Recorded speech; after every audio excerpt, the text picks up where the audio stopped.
Just out of sake of curiosity, how many of you, start with this one, own a kayak? How many, like your family owns a kayak? All right, handful. How many of you have ridden in a kayak before? Okay, so that's like a fairly, for whatever reason, I guess the past 10 years, everybody rides in kayaks. They're pretty easy to come by. A lot of people have done. So this is not hard for you to imagine. Imagine that, now we have a kayak. We're not good swimmers at all, but so we have one. For when we go camping, we have fun with it. But imagine you're riding a kayak. Let's imagine for our locals that you're at Pickwick, right? If you're not from around here, don't know Pickwick, imagine a big lake. So not just a little pond or Chickasaw, something a little bigger. Let's imagine, again, for those of us from around here, you're at Pickwick Lake, and you've wanted to ride your kayak out and watch the sunset. And so one night you're like, okay, I'm going to go down to Pickwick. I'm going to get that kayak out in the water. But you're running a little late, right? And it's almost sunset. You've almost missed it, but you get that kayak out in the middle of Pickwick Lake. You're hoping you're not getting run over by a barge or something like that. But you're out in the middle of it just in time to see the sunset. And it's beautiful. It's getting a little cloudy, and that makes it even more beautiful as the sun kind of reflects on those clouds. But you realize as you're out in the middle of the lake that it's also getting dark quickly. And you think, well, I ought to start heading back to shore, but you'd seen the weather and knew there was a chance. Summer, there's always a chance for a pop-up storm around here, but it appears that off in the distance, and that's why it was cloudy, there's a pop-up storm coming up. Things start to get windy. So you start rowing back to shore, but the waves are picking up and it's getting windy and you're not really making much progress. In fact, you thought you'd be smart and ride all the way nearly to the other side of the lake so that you could see the sunset better, but now you're in trouble and you're trying to get back across. It's getting dark and the wind's blowing and you're just not making any progress. You see some lightning off in the distance and you're like, oh, that's not good, but that's far away, we're good. But then all of a sudden the wind really picks up and it's by now it's dark. But that doesn't scare you because you can see the lights on the shore. You can see the state park, right? So you can get back across there. But the wind picks up and a really strong gust comes through and it takes the power out. And by now it is pitch black and because the clouds have come in, you can see nothing. And the wind is blowing hard and it's dark and you think, oh no, I'm in trouble. And you start getting pretty nervous and you're rowing as hard as you can, but you're not making any progress. And all of a sudden, in the middle of what would have been very frightening and exhausting, you look off in the distance and you see something on the water. And it's not a boat and there's nobody rowing and it kind of looks like a person. Barely in the darkness, you can make out the shape of a person walking on the water. What would have been your reaction? What would be your reaction in that moment? Can you imagine?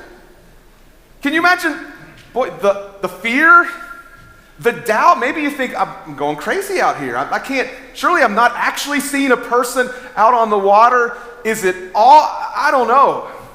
For me, it would probably be terrible fear. I'd be scared out of my mind if I'm out in the middle of just a rather small lake and see in the storm, in the darkness, a figure on the water. But that's really where we see the disciples, don't we? Here in John chapter 6, the disciples are out on the water and they see a figure in the darkness and there's no power on shore, right? It's the middle of the night and all of a sudden they see this figure. What would their reaction have been? Now, this is a familiar story. John chapter 6, we're going to be picking up in verse 16. I'm going to put the verses on the screen today only so we can kind of compare what Matthew and Mark, the other two gospels that include this story, say. But here's the question as we walk through this story. And it's in John's account, it's a very short story. Here's the question I want you to ask, all right? Here it is. There's John. If you had been in the boat, what would your response have been? All right, just let that sit with you, really, for our entire time together. If you had been in the boat, honestly, what would your response have been? Now, I think some context is pretty important here. Remember, in the previous passage, Jesus has just fed 5,000 people. The people are so amazed by who Jesus is, they want to make him the king. In fact, John chapter 6, verse 15, perceiving then that they were about to come and take him by force to make him king, Jesus withdrew again to the mountain by himself. So Jesus, they think this is the Messiah, but not the kind of Messiah that we think of today. This is the Messiah who's going to kick the Romans out. They're ready to make him king on the spot. Jesus goes up on a mountain to pray. In fact, Matthew's account describes it like this. This is after the feeding of the 5,000. Immediately, he made the disciples get into the boat, right? This is the passage we're reading, and go before him to the other side while he dismissed the crowds. And after he had dismissed the crowds, he went up on the mountain by himself to pray. When evening came, he was there alone. So you kind of have the picture now, right? The disciples are out on the water. Jesus is up on a mountain to pray. The crowds are wondering where he is. In fact, when we get to the end of this chapter, they will have followed him around, or later in this chapter, they will have followed him around the other side of the Sea of Galilee, right? So there's the setup. And here's how John describes it. We just read this from Matthew, right? When evening came, his disciples went down to the sea, got into a boat, and started across the sea to Capernaum. It was now dark, and Jesus had not yet come to them. All right, so it's not hard to imagine this scene. They're out on the water, it's dark. Jesus hadn't yet come. That's kind of weird language, isn't it? It kind of assumes, we don't know this for sure, it kind of assumes that Jesus just kind of randomly showed up for them. Or randomly showed up wherever they were. Now, I know that everybody likes Lord of the Rings or even seen the Lord of the Rings. But you remember how Gandalf always just randomly shows up? Like they'll be in the middle of story, and all of a sudden, here's Gandalf, right? Again, I don't know if this is how Jesus is pictured here, but John kind of describes it that way. He's like, he hadn't shown up yet, but the assumption was he just showed up at certain times. And here's what's going on while they're out on the water. Verses 18 and 19. The sea became rough because a strong wind was blowing. When they had rowed about 3 or 4 miles, and we'll stop there. So we think the Sea of Galilee, where they would have crossed, may have been 4 or 5 miles. So they've almost made it, but they have been rowing for a while, and the sea is rough. It's interesting. This is not one of those stories where the disciples are scared of the storm. That's elsewhere. See, the Sea of Galilee, you can fairly well see what's going on. This is the Sea of Galilee. This is at 600 feet below sea level. You can imagine it gets pretty hot there at times. Now, off in the distance, you see Mount Hermon. That's about 30 miles away, 9,000 feet above sea level. So when the cold air off that big mountain comes down into the valley and hits that warm air, and I'm not a meteorologist, but I know enough to know storms happen, right? And so storms would often happen on the Sea of Galilee. Peter, James, John, they ever experienced storms? Of course, they knew a storm. And elsewhere, storms get bad enough that it says they're scared out of their minds, even though Jesus is in the boat. Here it's just saying, it's so windy, they can't seem to row across it.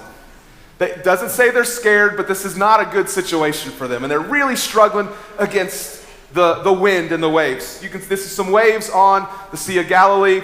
This is about the size of a boat that scholars think that they would have ridden in at the time. They found this on the shores of the Sea of Galilee, dated at about the time of Jesus.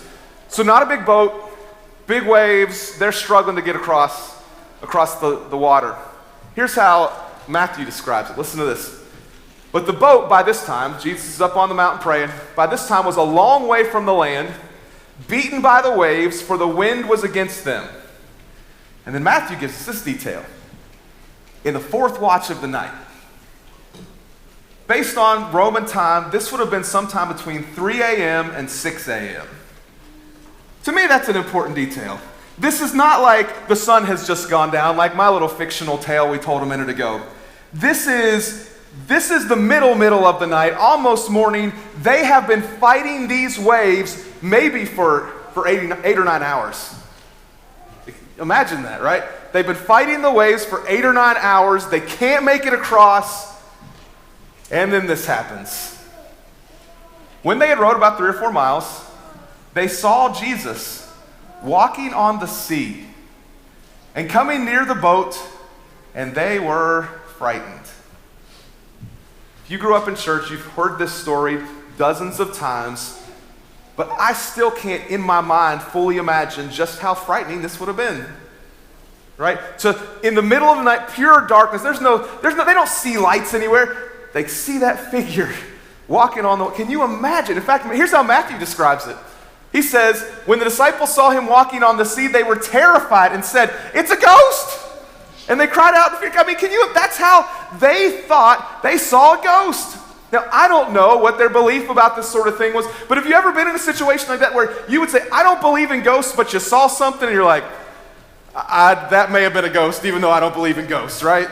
Like, sometimes we see things that are beyond our imagination to understand. Now, I love it says they cried out in fear. These are a bunch of fishermen. These are manly men.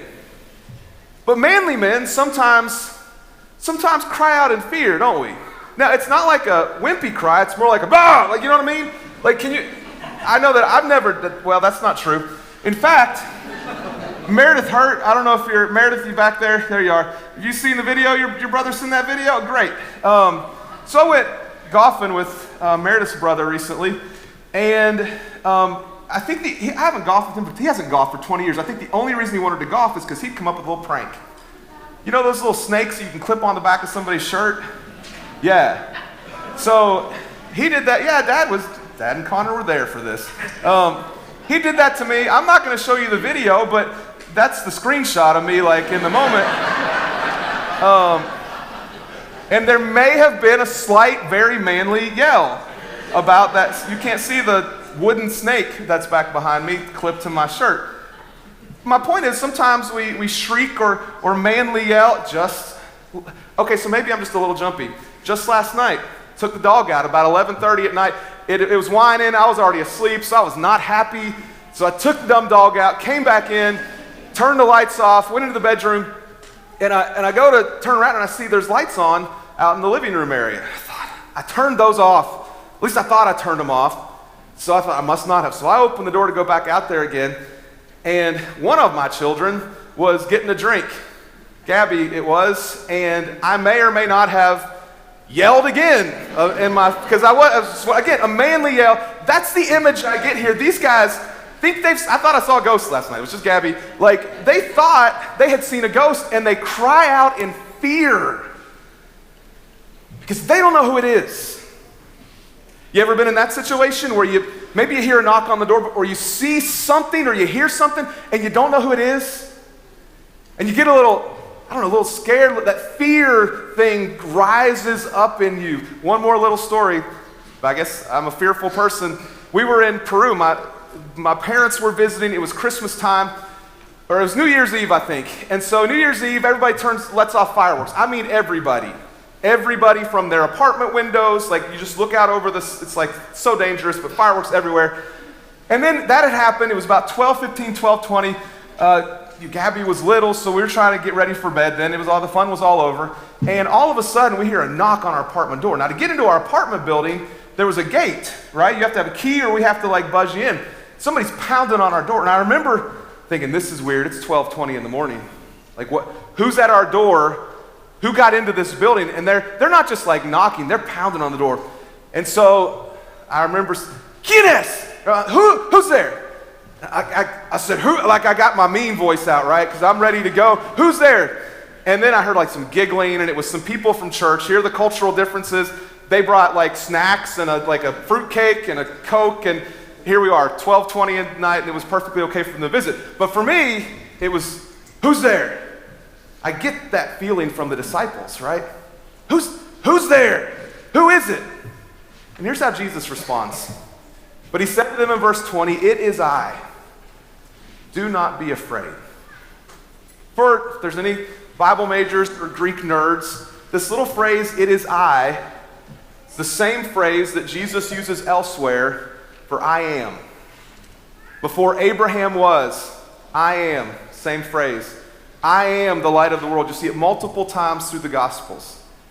Now, is this a hint of the I am statements that are coming in this very chapter and later in John? Maybe. Is it just Jesus saying, hey, it's me, guys? Maybe. But it sure seems like John's saying, hey, Jesus isn't just saying, hey, it's me, guys. He's already calling out this name of God, in a sense, I am.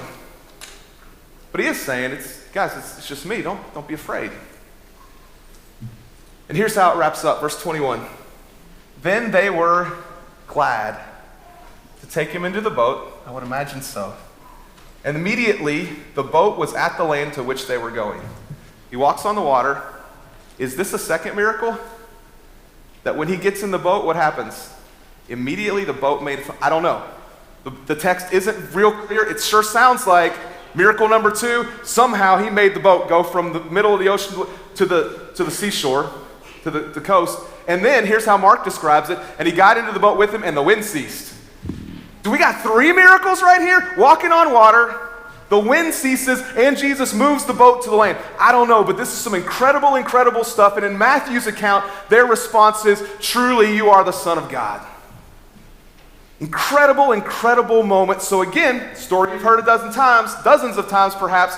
Here's the question we come back to. If you had been in the boat, what would your response have been? Let me give you some possible responses to this question. What a reasonable maybe response would have been. Maybe for some folks the response was glad but short-sighted. Like, I'm really happy to be out of trouble now. This was a tough night. I'm glad Jesus came and saved the day. But beyond that, there's not much of a response. It's glad for what Jesus has done, but in the long run, fairly short-sighted. Maybe another response, had you been in the boat, would be being terrified and confused. I think that's a reasonable. I would have been terrified. I'm a little jumpy anyway, apparently. This would have terrified me. It's understandable in a moment like this to be terrified and confused. I don't know if I know not everybody watches movies, but a lot of the superhero type movies, anytime there's a godlike figure, they are usually absolutely terrifying.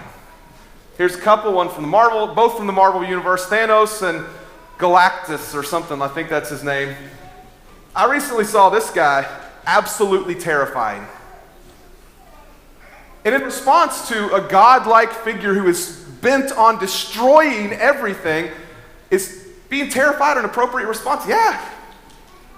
Isn't it amazing that Jesus controls nature, walks on water? And our response is not to be absolutely terrified. It's to be, wow, look at our Savior. Why? Because he's not bent on destroying us. He's determined to save us. Incredible, differing response from what we see as we imagine gods in our world. Terrified and confused. Maybe you'd be thick-headed.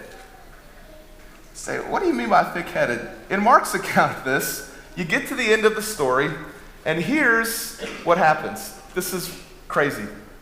Mark says, and they were utterly astounded. Like when Jesus gets in the boat with them, they were utterly astounded, for they did not understand about the loaves, but their hearts were hardened. Here's what Mark is saying, I think.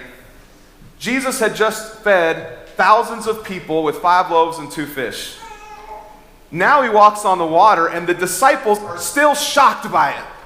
And it's as if Mark is saying, how thick-headed can you be? You just saw him feed thousands of people, and you're still astounded by what he's able to do? They were so thick-headed that it didn't get even the feeding the 5,000 just shocked them, but now this shocks them. They could not see just how amazing and incredible Jesus was. I wonder sometimes in our own lives if we're a little thick-headed sometimes. When over and over and over again we see God work, we see God help, and then you get to the end of the day and the next time he does it, we're surprised again. As if he didn't do it or isn't going to do it the next time. Now, over and over again, God helps and saves and rescues. We ought to get to a point that while we're thankful, we're not necessarily surprised because it's just who he is. So maybe for some folks, the response is to be kind of thick-headed like the disciples. Maybe it's doubt and hesitation. Maybe for some, you just struggle to believe. You've seen it. In the moment, you're like, wow, this is really cool, but it's like, this can't be real, can it? And here's another response that maybe is the one, as I look at this list, the one that perhaps hits home the most for American Christians.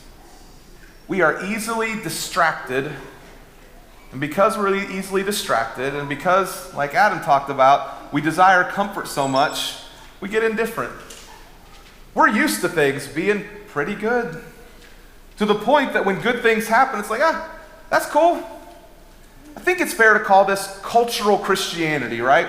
And it's easy for this to happen in the American South, where it's fairly culturally normal to call yourself a Christian, to say that you love Jesus, and you put it on your socials, and love Jesus, and you see the good things Jesus does, and you show up to church occasionally, it's like, that's cool. It's cool what Jesus does, but you're not really all in. You know people like that, right? It's culturally normal to say, why is it, and I've had to have these conversations with my kids sometimes, why is it that people who would check the Christian box then go do things that Christians aren't supposed to do? And all of us do things we shouldn't do, but just repeatedly, and they don't seem to care. And I think it's cultural Christianity. It's indifference or distraction that says, wow, this is amazing what Jesus has done, but I'm still going to do what I want to do. It's cultural Christianity. This week, we watched the movie Bonhoeffer. And it's free online, at least I say free, never mind. It's on Angel Studios, so good movie about Dietrich Bonhoeffer. He had I've read his quotes before. Here's one of his quotes: "Salvation is free, but discipleship will cost you your life." Lots of great quotes, but I didn't know his story. And the movie tells his story, and here's basically what happens with Bonhoeffer. He was a clergyman in Germany and had been through seminary and all this kind of stuff. And when the Nazi party kind of rose to power and started pushing things and changing things, he spoke up. He didn't like it. And he came to the United States for a while and went back, and things got really bad. And he started saying, wait, this isn't right. And what had happened is the German church decided, or the German church kind of as a whole just went along with the Nazi party. So they didn't want to ruffle feathers. It was a cultural church. They didn't want to make anybody mad, so if the Nazi party said it, they bought all in. And Bonhoeffer spoke up and said, this is wrong. We cannot do this. And eventually he gets thrown into jail, and he was killed just days before the Allied forces would have rescued him. But his call was to the church people and his own culture that said, you cannot let culture determine who you are as followers of Jesus. You can't let political parties. Cultural Christianity means allowing politicians and cultural influencers to determine what we think and believe, whether that's left or right. And we can't. It's cultural Christianity. It's not Jesus following Christianity. We've got to be folks who listen to the words of Jesus far more than we listen to the words of any politician or cultural influencer, again, whether that's right or left. Cultural Christianity cannot be who we are. We cannot be indifferent or distracted by the words of people in our culture around us. So really, the only appropriate response, as tough as it is sometimes, is complete submission. If you were in the boat and had seen Jesus walk on the water, make the wind die, and then somehow move your boat to shore, I'd hope that most of us would say, wow, I got nothing left but complete submission. Maybe we could say it like this: complete submission of my life and my problems to King Jesus. So I guess the simple question today is this the response that you've given to Jesus' work in your life and in the world around you? What's this look like? Let me give you a couple suggestions. I think it looks like faith and worship that says, only God can do this. I'll follow him anywhere. This was sort of what the disciples said. In fact, again, Matthew's account, this truly is the Son of God. I worship him because only God can do what he's done or what's happened here. Or maybe complete submission looks like obedience and readiness that says, if he says go, I'll go. You ever wondered what compelled the disciples to go to all these crazy places after Jesus' ascension and to give everything and sacrifice their life?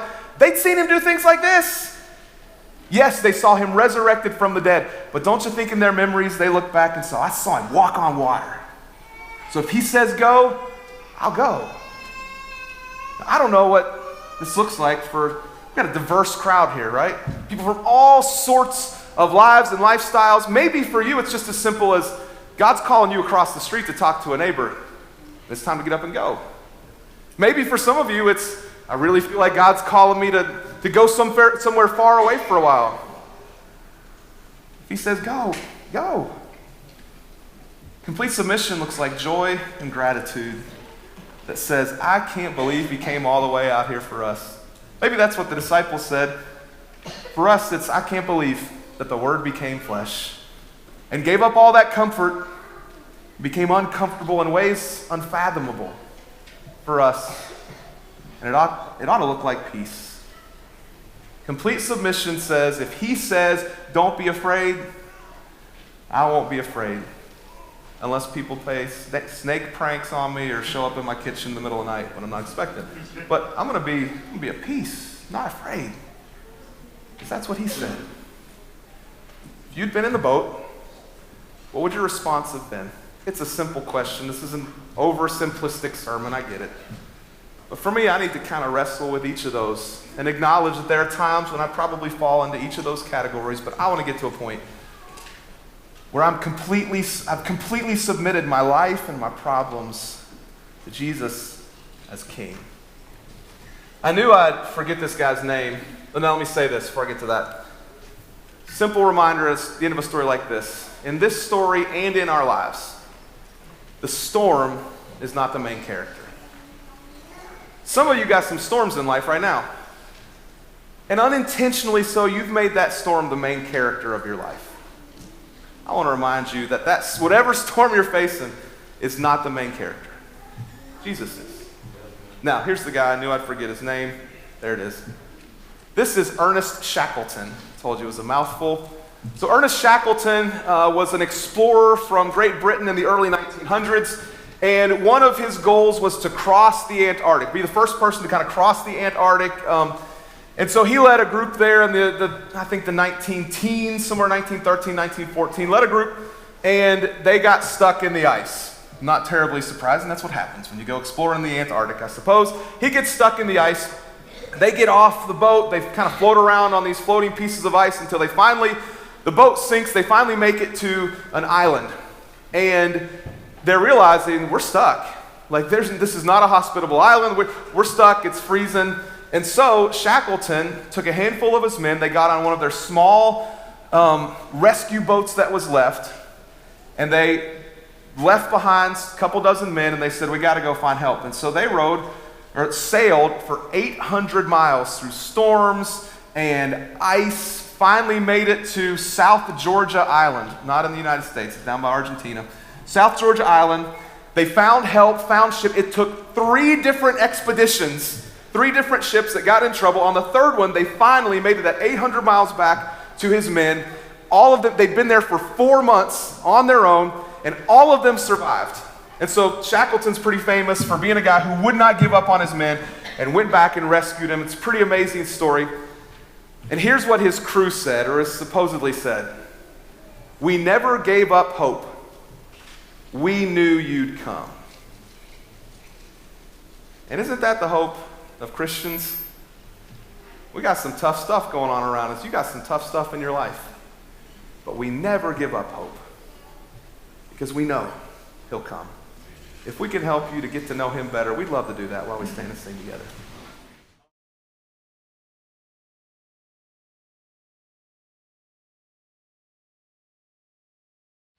Hide me now under your wings. Cover me within your mighty hand. When the oceans rise and thunders roar, I will soar with you above the storm. Father, you are king over the flood. I will be still and know you are God. Find rest, my soul, in Christ alone. Know his power in quietness and trust. When the oceans rise and thunders roar, I will soar with you above the storm. Father, you are king over the flood. I will be still and know you are God. When the oceans rise